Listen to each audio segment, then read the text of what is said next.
Selamat datang di Kuliah Kebangsaan Seri 3, masih bersama Mas Darto SAG MA. Banyak orang dari bangsa-bangsa lain berdecak kagum akan kekayaan alam Indonesia. Tanah air tercinta ini memiliki banyak sumber daya alam yang sangat lengkap dan berharga. Namun, kekayaan alam kita hingga saat ini masih dinikmati oleh gelintiran orang-orang. Sebaliknya, ada banyak rakyat yang tinggal di tanah air, tapi tanah menyewa, air membeli. Pada sesi ketiga ini, kita akan mengenal lebih jauh kekayaan alam yang dimiliki oleh kepulauan lainnya, untuk kemudian mendorong agar kekayaan alam itu dikelola secara lebih baik dalam semangat ramah lingkungan dan bagi kesejahteraan bersama. Mari kita ikuti Kuliah Kebangsaan Seri 3 dengan tema Mengenal Kembali Indonesia.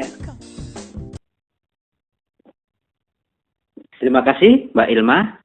Assalamualaikum warahmatullahi wabarakatuh. Salam sejahtera buat kita semua. Om Swastiastu, salam Rahayu. Saudara-saudara, kita berjumpa lagi pada sesi ketiga ini untuk melihat lebih jauh pengenalan kita terhadap keindonesiaan kita. Kita akan layangkan pandangan kita ke Pulau Sunda kecil yang terdiri dari Bali, Nusa Tenggara Timur, Nusa Tenggara Barat yang dikenal sebagai pulau wisata. Saudara-saudara, seorang geografis terkenal dari Yunani bernama Ptolemeus menyebutkan ada 3 buah pulau yang dinamai Sunda yang terletak di sebelah timur India. Berdasarkan informasi dari para ahli ilmu bumi di Eropa, mereka menggunakan kata Sunda untuk menamai wilayah dan beberapa pulau yang terletak di timur India. Sejumlah pulau yang kemudian terbentuk di dataran Sunda diberi nama dengan menggunakan istilah Sunda. Mereka menyebut sebagai Sunda Besar dan Sunda Kecil. Adapun kepulauan Sunda Besar ialah himpunan pulau-pulau besar dalam gugus kepulauan yang terdiri dari Sumatera, Jawa, Madura, dan Kalimantan. Sedangkan kepulauan Sunda Kecil terdiri dari gugusan Pulau Bali, Lombok, Sumbawa, Flores, Sumba, dan Pulau Timur. Daerah Kepulauan Sunda Kecil ini dikenal sebagai daerah wisata karena keindahan alamnya yang menakjubkan. Sejak dulu telah tercatat banyak wisatawan yang mengunjungi daerah ini. Perjalanan resi merekam dia sekitar abad 8 dari Jawa ke Bali telah melakukan perjalanan wisata sembari membawa misi-misi keagamaan. Demikian pula Empu Kuturan yang mengembangkan konsep Trisakti di Bali datang ke pulau-pulau ini sekitar abad 11 Masehi. Kemudian pada awal tahun 1920, wisatawan dari Eropa mulai berdatangan ke pulau ini, khususnya Bali. Bali oleh orang Eropa dikenal sebagai the Island of God. Di tempat lain, di Kepulauan Sunda Kecil terdapat di daerah Nusa Tenggara Barat. Daerah ini dikenal sebagai penghasil ternak seperti kuda, sapi, dan kerbau. Kuda Nusa Tenggara sudah dikenal dunia sejak ratusan tahun silam. Abad ke-13 Masehi, Nusa Tenggara Barat telah mengirim kuda-kudanya ke Pulau Jawa. Nusa Tenggara Barat juga dikenal sebagai tempat pariwisata raja-raja. Para raja dari kerajaan Bali membangun Taman Narmada pada tahun 1727 Masehi. Di daerah Pulau Lombok, kemudian mereka beristirahat melepaskan kepenatan sesaat dari rutinitas kerajaan. Daerah Sunda Kecil yang tidak kalah kayanya adalah Nusa Tenggara Timur. Daerah ini terdapat kayu cendana yang sangat berharga. Cendana adalah tumbuhan asli Indonesia berasal dari Provinsi Nusa Tenggara Timur. Cendana dari Nusa Tenggara Timur telah dipergunakan sejak awal-awal abad Masehi. Sejarah mencatat sejak awal abad Masehi banyak pedagang dari wilayah Indonesia bagian barat dan Cina berlayar ke berbagai wilayah penghasil cendana di Nusa Tenggara Timur ini, terutama Pulau Sumba dan Pulau Timur. Konon, Raja Sulaiman yang dikenal sebagai Nabi Sulaiman memakai kayu cendana untuk membuat tiang-tiang dalam bait Sulaiman dan untuk peralatan musik. Nabi Sulaiman mengimpor kayu ini dari tempat-tempat yang jauh yang kemungkinan kayu cendana yang berasal dari timur atau Nusa Tenggara Timur. Kini Kepulauan Sunda kecil ini merupakan tempat pariwisata yang terkenal di dunia. Bali merupakan pulau terindah di dunia. Lombok juga merupakan satu tempat yang indah. Sementara itu Nusa Tenggara Timur terdapat pulau yang dihuni binatang purba satu-satunya di dunia yang masih hidup sampai sekarang. Ada Komodo, ada Sunda kecil merupakan tempat misterius yang sangat menawan. Kepulauan ini bisa mendapat banyak kekayaan para pelancong dari seluruh dunia jika dikelola secara maksimal. Saudara-saudara sebangsa dan setanah air, namun sayangnya masyarakat di bagian timur ini masih banyak yang menderita kemiskinan. Apa yang tidak kita perbuat? Sebelumnya kita akan layangkan pandangan terlebih dahulu ke daerah Kalimantan atau yang dikenal sebagai si Pulau Borneo Lumbung Energi. Saudara-saudara, Pulau Kalimantan sebagai pulau terbesar ketiga di dunia ini dalam bahasa Sanskerta dikenal dengan Waruna Dwipa. Saya ulangi, dikenal sebagai Waruna Dwipa yang artinya Pulau Dewa Laut. Kalimantan dalam cerita Cina Taiping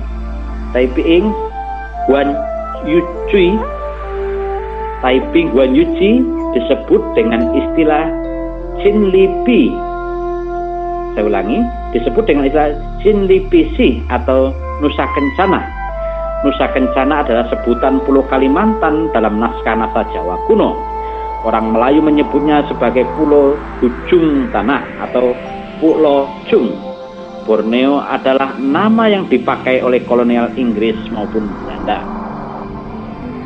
Pada zaman dahulu, pedagang asing datang ke pulau ini mencari komoditas hasil alam berupa kamfer, lilin, dan sarang burung walet. Dengan cara melakukan barter, ditukarnya dengan alat guci keramik yang bernilai tinggi dalam masyarakat Dayak. Para pendatang India maupun orang-orang Melayu memasuki muara-muara sungai untuk mencari lahan bercocok tanam dan berhasil menemukan tambang emas dan intan di pulau ini. Di Kalimantan berdiri kerajaan Kutai. Kutai Martadipura adalah kerajaan tertua bercorak Hindu di Nusantara. Nama Kutai sudah disebut-sebut sejak abad ke-4 Masehi.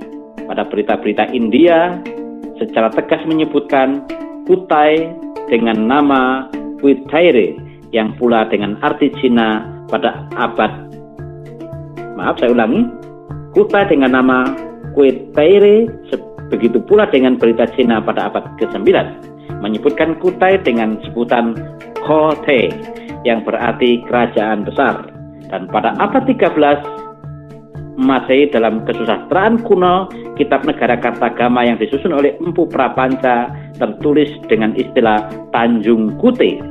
Peradaban Kutai masa lalu inilah yang menjadi tonggak awal zaman sejarah di Indonesia.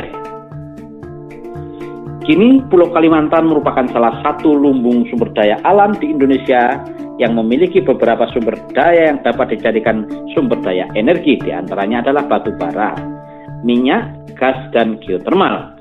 Hutan Kalimantan mengandung gambut yang dapat digunakan sebagai sumber energi baik untuk pembangkit listrik maupun pemanas sebagai ganti batu bara. Lebih jauh, Kalimantan memiliki daya cadangan uranium yang bisa dipakai untuk pembangkit listrik tenaga nuklir. Di samping itu, Kalimantan juga memiliki potensi lain, yakni sebagai penyedia sumber energi botani yang terbarui. Sumber energi botani atau bioenergi Pulau Kalimantan memang sangatlah kaya. Saudara-saudara, selanjutnya kita akan berhijrah melayangkan pandangan ke Pulau Sulawesi atau si Pulau Pesi. Saudara, orang Arab menyebut Sulawesi dengan nama Solibis. orang Belanda menyebut sebagai Pulau Celebes. Pulau ini telah dihuni oleh manusia sejak 30.000 tahun yang lalu, terbukti dengan adanya peninggalan purba di pulau ini. Contohnya lokasi prasejarah zaman batu Lembah Besoa. Nama Sulawesi berasal dari kata Sula yang berarti pulau dan Wesi yang berarti besi. Pulau Sulawesi juga dahulu adalah penghasil besi atau besi. Sehingga tidaklah mengherankan Usu dan sekitar Danau Matana mengandung besi. Saya ulangi, sehingga tidak mengherankan jika Danau Usu dan sekitar Danau Matana mengandung besi dan nikel. Di Sulawesi pernah berdiri Kerajaan Luwu yang merupakan salah satu kerajaan tertua di Sulawesi. Wilayah Luwu merupakan penghasil besi. Besi Luwu atau senjata Luwu berupa keris dan kawali sangat terkenal akan keampuhannya, bukan saja di Sulawesi tetapi di luar Sulawesi. Dalam sejarah Majapahit, wilayah Luwu merupakan pembayar upeti kerajaan. Selain dikenal sebagai pemasok utama besi ke Majapahit, Maluku dan lain-lain merupakan penyumbang besi ke daerah lain. Menurut catatan yang ada sejak abad ke-14, Luwu telah dikenal sebagai tempat peleburan besi. Di Pulau Sulawesi ini juga pernah terdapat kerajaan Goa Talo yang pernah berada di puncak kejayaan yang terpancar dari Somba Opu, ibu kota kerajaan Goa, ke timur sampai ke Selat Dobo, ke utara sampai ke Sulu, ke barat sampai ke Kutai, dan ke selatan melalui Sunda Kecil.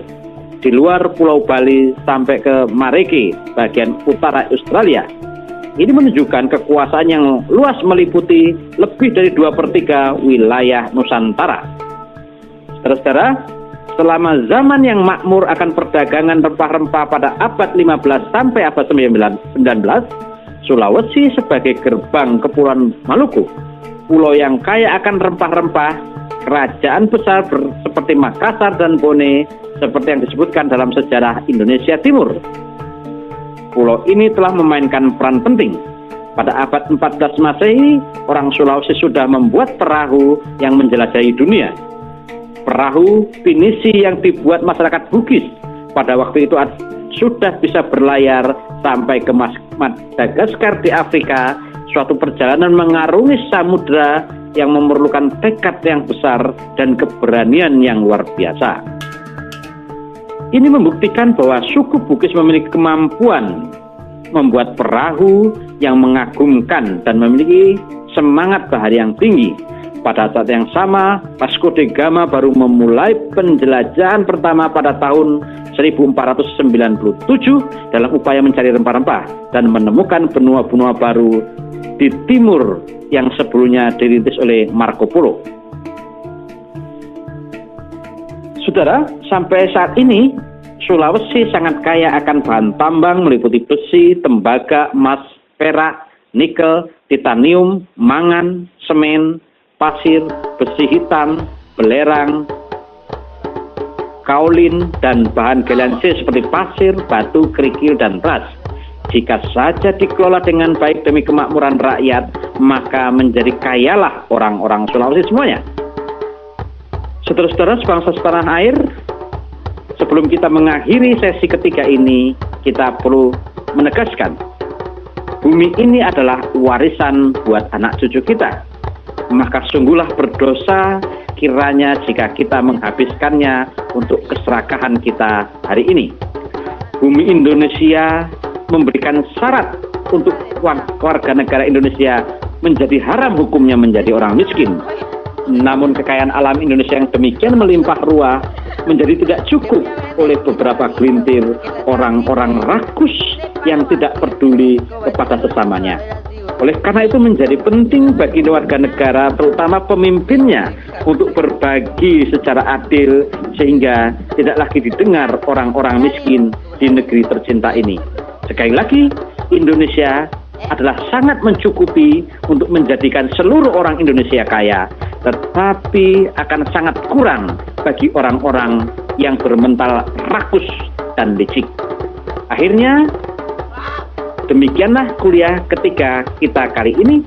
Mudah-mudahan kita akan berjumpa lagi pada episode atau seri yang akan datang. Akhirnya, terima kasih atas segala perhatian. Mohon maaf atas segala kesalahan.